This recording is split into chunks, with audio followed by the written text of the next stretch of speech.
In this tutorial in CyberLink PowerDirector, we'd like to show you one of two ways to match the length of a video clip to an audio clip. Oftentimes we may find that we have a great audio clip, a music clip for example, and we find that we may not have either the time or the inclination or perhaps the skill to adjust it to a longer video clip. So it's easier to shorten and edit the video. There are two tools that we can use to do that very quickly in PowerDirector. I'd like to look at one in this lesson and one in the subsequent lesson. The one we're going to look at in this lesson is Magic Cut. And this is where we actually cut the video using an algorithm to match the length of a shorter audio clip. So I'm going to stop this video here. It's a video of a corn harvest. And if I hover the mouse over it, I see it's 4 minutes, 10 seconds, and 8 frames long. I have a great audio clip I want to use. It's about 1.5 minutes, and if I hover over it, I see it's 1 minute, 33 seconds, and 22 frames. So let's find one of the quick ways in PowerDirector to shorten this video to match this audio. If I highlight the video clip and click on the Tools option above the timelines, I have an option called Magic Cut. So we'll experiment with that. It brings up a panel on the left side. I need to lengthen it to see all that I can do with it. And I notice that I have several tabs here.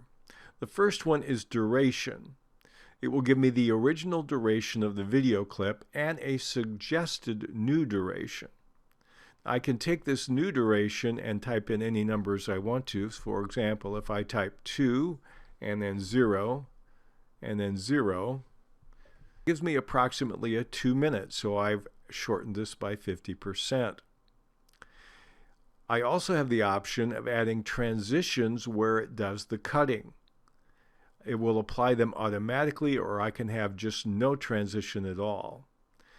The default transition is a fade. I can also pick a random transition, or I can click on this one, and if I have any transitions in my favorites, it will pick from those. The key thing for me, though, is I want it to match it to the background music. Now, it ignores any background music that you have in your media room. You have to click on the icon in the lower right. And in this case, I'm going to pick the same music, but I'll do it from my file system. And here's the same song. I'll double click on it, and it brings the music into this table.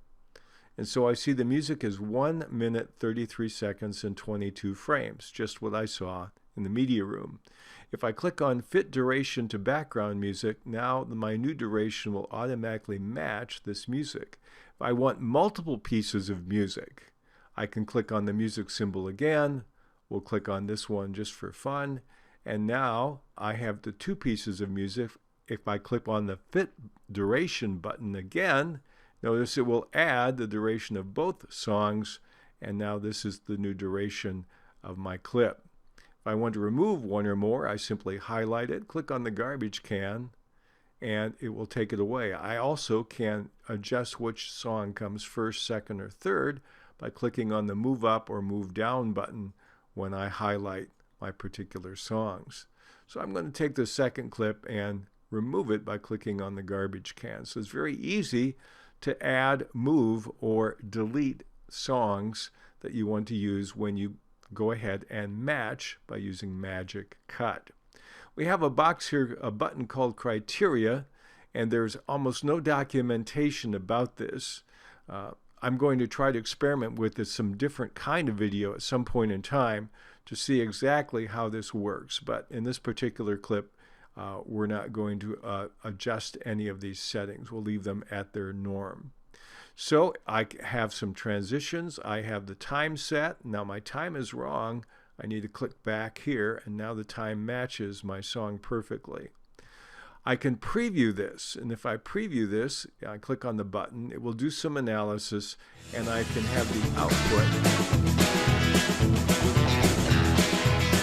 and I have my corn harvest and I have the music playing and I can watch it in the screen. But right now the important thing that I want you to see is what happens when I click on apply. We'll click on the apply button in the lower right corner of my Magic Cut panel and watch what it does here. It takes all of my video and it cuts it into roughly 10-second segments if I hover over each of these. And it adds the transition I wanted between them that was a fade, and then it adds another one to match the time at the end. It also took that music file, not from the media room, but it placed it down on my music track at the bottom. So I have a perfect match for time between the clip and the music. But when we play it, I'm going to enlarge the screen here. I want you to notice how it does the adjustment. We're going to see a lot of fading. I'm going to play the last 30 seconds or so for you. Notice the fade. We have about another 5 seconds to go, and we'll see another one.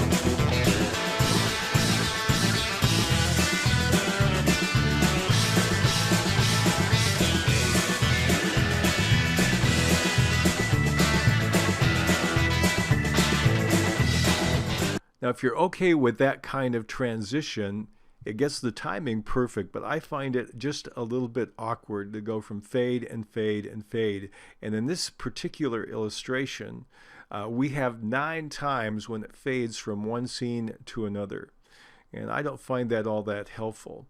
But if you wind up with just a small transition between the video and the audio and one fade or so, it might be the perfect tool for you to use. In our next tutorial, we're going to look at another way to match a longer video with a shorter audio clip by using the other technique where we speed up the video. And we'll show you some advantages and limitations of that as well.